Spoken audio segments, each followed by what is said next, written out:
Good morning. How are we doing today? My name is James Sweeney, aka SplitSuit. Welcome back to another video. And today we're going to run through the river play when facing bet section of the Postflop workbook, go through page 187 together. And without further ado, let's jump right into it. Alright, so let's start by reading the prompt up above. We're playing a 5-10 cash game. You call their preflop raise, their c-bet, and their turn barrel. They triple barrel the river for 150 into a pot of 300, which makes the pot right this moment 450 total, which adds those 150 and 300.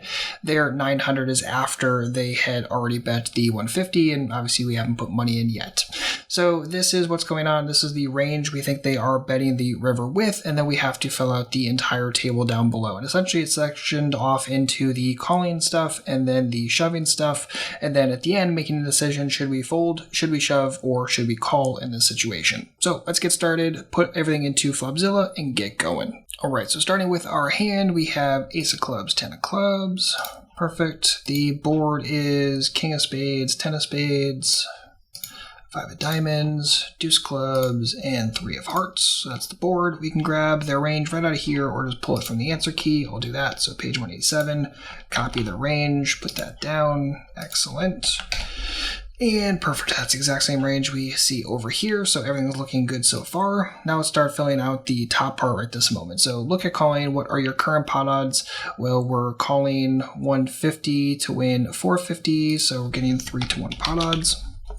How much equity do we need to call here? Well, if we're getting 3-1, 25%. If none of that makes sense, make sure to watch the pot odds video. And the last question, how often do you expect to win when calling in this situation? So if you look at our equity right down here, this is our equity against the entire betting range on this river, and that is 30. And just for the record, that's because this is in red, which looks at the entirety of the range, not just what's filtered. So right this moment, that is 30%. Excellent. And what is the EV of calling in this situation? So we can use my river call versus raise spreadsheet, very simple, and plug in a few numbers. So in this spot, what is the current pot size? 450. And notice that that will also update the section down below. So this is looking at the EV of calling at the top versus the EV of shoving on the bottom. And then 450 current bet size, and the amount we have to call is 150. Equity when we call, 30% right there, perfect, 30. And we notice that the EV is plus $30.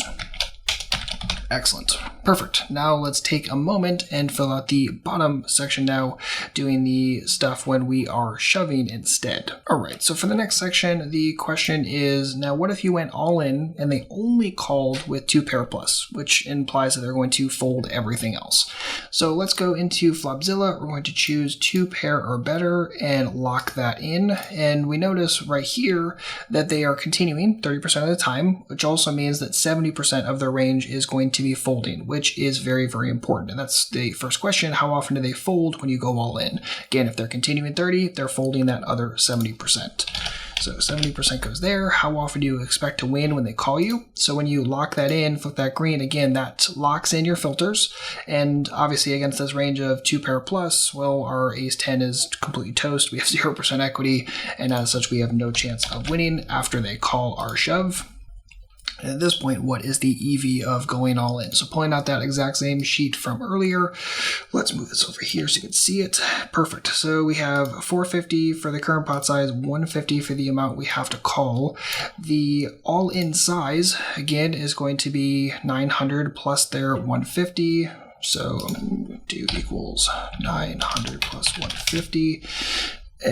Win percentage when they call, we already said that was going to be 0%. How often they fold, 70%, and we see an EV of exactly 0.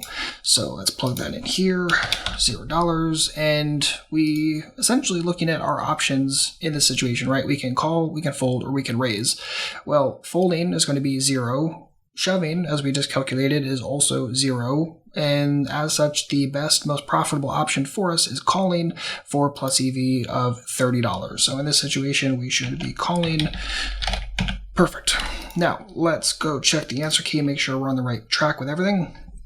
So again, page 187, let's check the top part first, 3 to 1, 25%, perfect, and 30% win-win call means an EV of plus 30, perfect, 70% and 0, 70% and 0 makes it 0 EV call, and given this, we should call. Perfect, good. So we got everything correct, and this is how we can do this section of the workbook.